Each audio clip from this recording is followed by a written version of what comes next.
সাকিবের ব্যাপারটা কিন্তু এটা চলমান ছিল, এমন না যে আজকেই কথা উঠেছে। এটা আমি যখন প্রেসিডেন্ট ছিলাম, আমি প্রেসিডেন্ট হওয়ার 2 মাস পর থেকে আমরা, আপনি জানেন 3-4 মাস পর থেকে যখন আমরা হোম সিরিজ খেলছিলাম সাউথ আফ্রিকার সাথে, তখন থেকে আমি চেষ্টা করছিলাম যে কোনো কারণে এই জিনিসটা ঘটে নাই, বাট ঘটনা দিকে ঘটবে না আগামীতে এটাও বলা যাবে না।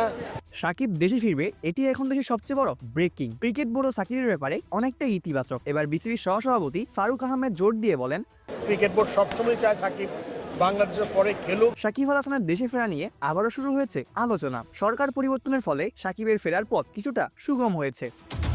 নতুন সরকারের যুব ও ক্রীড়া প্রতিমন্ত্রী আমিনুল হক বলেছেন, সাকিব আল হাসান এবং নাসির বিন মুর্তজার ব্যাপারে অত্যন্ত নমনীয় অবস্থানে থাকবে বাংলাদেশের সরকার। এবার বিসিবির সহসভাপতি ফারুক আহমেদ জোর দিয়ে বলেন, বোর্ড অবশ্যই চায় সাকিব খেলুক। 21 ফেব্রুয়ারি এক ইফতার অনুষ্ঠান শেষে গণমাধ্যম কর্মীদের ফারুক বলেছেন, সাকিবের ব্যাপারটা কিন্তু এটা চলমান ছিল, এমন না যে আজকেই কথা উঠেছে। এটা আমি যখন প্রেসিডেন্ট ছিলাম, আমি প্রেসিডেন্ট হওয়ার 2 মাস পর থেকে আমরা, আপনি জানেন 3-4 মাস পর থেকে যখন আমরা হোম সিরিজ খেলছিলাম সাউথ আফ্রিকার সাথে, তখন থেকে আমি চেষ্টা করছিলাম যে কোনো কারণে এই জিনিসটা ঘটে নাই, বাট ঘটনা দিকে ঘটবে না আগামীতে এটাও বলা যাবে না।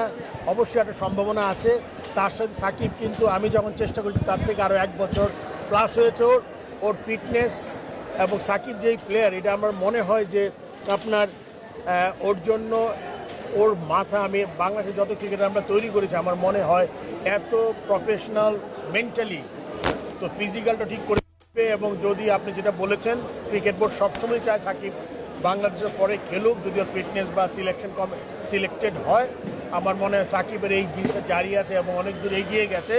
আমার মনে হয় এটা আপনারা খুব শীঘ্রই একটা হয়তো সংবাদ পাবেন। বাট আবার একটা কথা বলে রাখি, ক্রিকেট বোর্ডের জন্য যতটুকু পার্ট সাকিবের ফিটনেস দেখে তাকে সিলেক্ট করা ক্রিকেট বোর্ডের পার্ট, বাট তার অন্য যে জিনিসগুলো আছে এটা ক্রিকেট বোর্ডের হাতে নেই।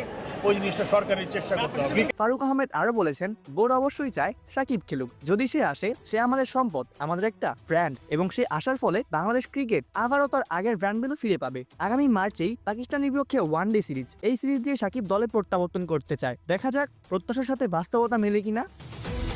অপূর্ব দাস, প্লে ফাস্ট নিউজ।